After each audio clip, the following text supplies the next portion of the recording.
huge story in this year's draft. A record number of underclassmen, 30 of them, undrafted. And I hope, anyway, that this is a lesson. This serves as an example to college players. I'm not talking about the ones who are genuinely one and dones, the guys you know are going to be lottery picks. I mean the rest of them. They're not sure shots. You're not sure they're going to be lottery picks. Don't just use the college system for a year thinking you're going to bounce. It doesn't work like that.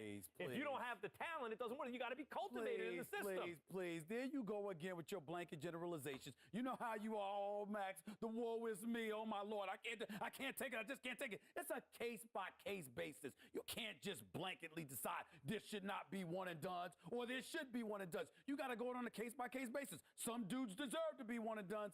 Some people don't. It's on a case-by-case basis. And that is my point. Thank you for making it for me. Every kid thinks they're the exception to the rule. And members of the media like, Stephen A. Smith, are encouraging these kids to come out early. Look, Max, bottom line is this. You got to take this into consideration. You had two dudes. They were called the Height brothers. Now, you had Nick Howard. This kid had a lot of promise. What does he do? He goes to college. Very uneventful first year, no doubt. The second year, he was pretty good. Here's the problem. The NBA, it's not about pretty good. You need to be great on the collegiate level, on the prep level, in summer leagues and what have you, in order for you to get the stature that you deserve. That's the bottom line. You're pretty good ain't good enough to be that stud NBA. That's exactly my point. Let me finish. There's another example. I did say the Height brothers. I wasn't talking about one individual. I was talking about two. What happens? One and done in a different way. 1 year, one ACL injury later, and look where he's at now. His future is clearly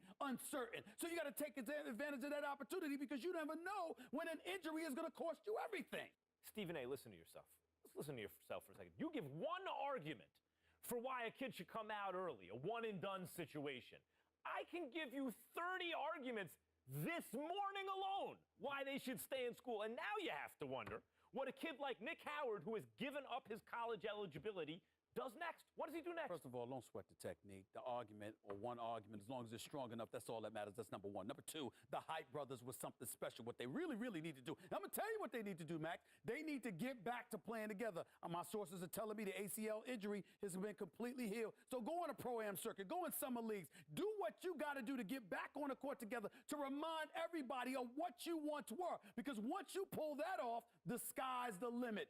That's what they need to do. Get back to playing ball together, because when people see what you can do as one, the other arguments don't really matter. Like I said, don't sweat the technique.